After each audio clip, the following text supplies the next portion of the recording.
सोच के देखिए, आज तक हमने फार्मिंग को सिर्फ फूड प्रोडक्शन के एंगल से देखा है।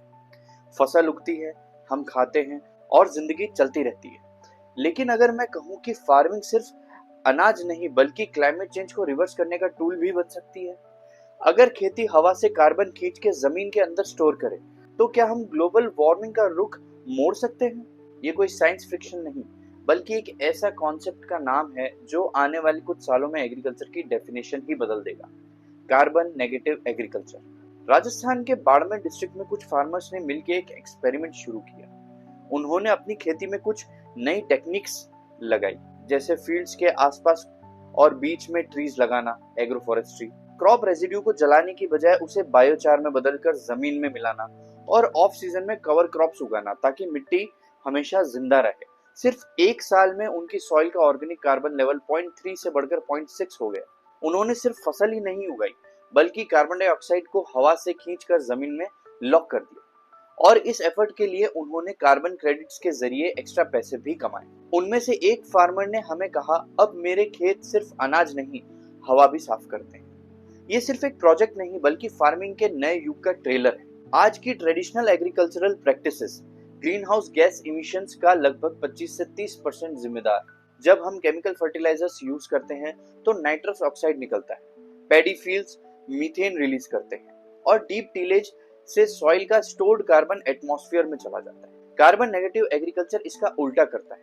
ये फार्मिंग सिर्फ अपने एमिशंस कम नहीं करती, बल्कि उससे भी ज्यादा कार्बन एब्जॉर्ब करती है जितना वो रिलीज करती है। इसके लिए कुछ पावरफुल प्रैक्टिसेस यूज होती हैं। पहला, soil carbon sequestration. Compost, farm yard manure और मिनिमम टिलेज सॉइल में ऑर्गेनिक मैटर बढ़ाते हैं, जो कार्बन को जमीन में बंद करके रखता है। Second, agroforestry.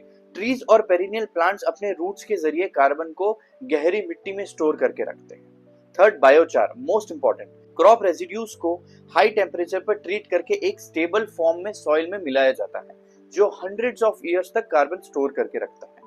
Last, water management.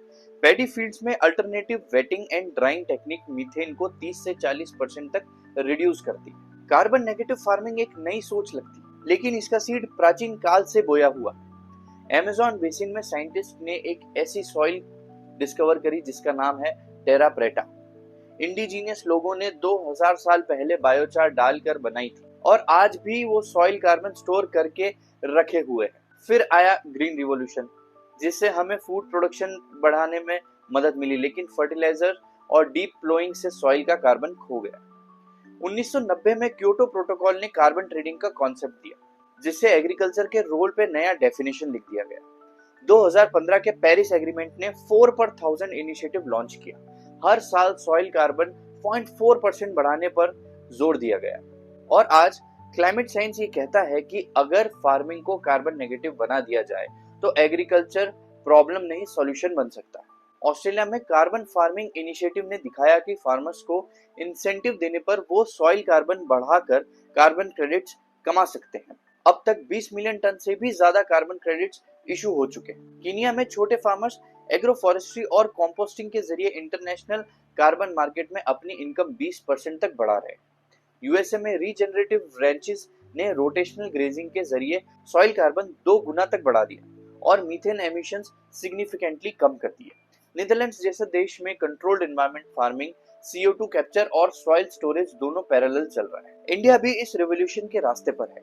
2025 में सरकार ने Bharat carbon farming mission launch किया, जिसका एम है 2030 तक 50 लाख हेक्टेयर लैंड पर कार्बन सिक्वेस्चरिंग इंप्लीमेंट करना। ICAR के ट्रायल्स में कंजर्वेशन एग्रीकल्चर और कवर क्रॉपिंग के जरिए सॉइल ऑर्गेनिक कार्बन में 0.2% से 0.4% तक इंक्रीज सिर्फ 3 साल में रिकॉर्ड की गई। स्टार्टअप्स जैसे वराहा और भूमित्र ऑलरेडी 1 लाख से ज्यादा फार्मर्स को कार्बन क्रेडिट मार्केट से जोड़ चुके हैं और सिक्किम का ऑर्गेनिक फार्मिंग मॉडल अब UN के लिए एक कार्बन नेगेटिव एग्रीकल्चर ब्लूप्रिंट बन चुका है। ये सही बात है कि इसमें कुछ बड़े रोड ब्लॉक्स हैं। सॉइल कार्बन को एक्यूरेटली मेजर करना आज भी महंगा और टेक्निकल है, जो स्मॉल फार्मर्स के लिए बैरियर है। कार्बन क्रेडिट मार्केट्स कॉम्प्लिकेटेड हैं और उनमें पार्टिसिपेशन के लिए प्रॉपर डॉक्यूमेंटेशन और सर्टिफिकेशन चाहिए होता है। अवेयरनेस भी एक चैलेंज है।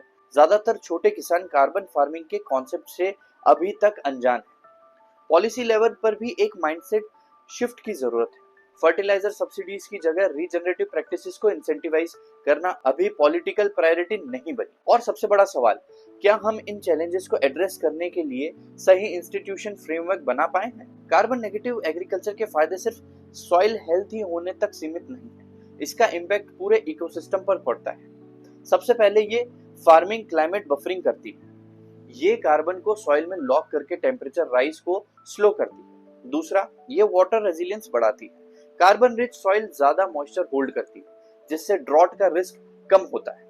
तीसरा, ये इकोनॉमिक डाइवर्सिफिकेशन लाती है, फार्मर्स अब सिर्फ क्रॉप नहीं कार्बन भी उगा रहे हैं, जिससे उन्हें कार्बन क्रेडिट के जरिए एक्स्ट्रा इनकम मिलती है। चौथा, ये एग्रीकल्चर पॉलिसीज को रिडिफाइन करती है, फर्टिलाइजर सब्सिडीज से हटकर सॉइल हेल्थ और कार्बन इंसेंटिव्स पर फोकस लाती है। और सबसे इंपॉर्टेंट, ये फार्मिंग को एक एक्सट्रैक्टिव एक्टिविटी से बदलकर एक रिस्टोरेटिव फोर्स बना देती है। तो दोस्तों, कार्बन नेगेटिव एग्रीकल्चर सिर्फ एक साइंटिफिक कॉन्सेप्ट नहीं, बल्कि एक सोच है, एक सोच जो फार्मिंग को क्लाइमेट क्राइसिस के शिखर से क्लाइमेट सॉल्यूशन के सोल्जर में बदल सकती है।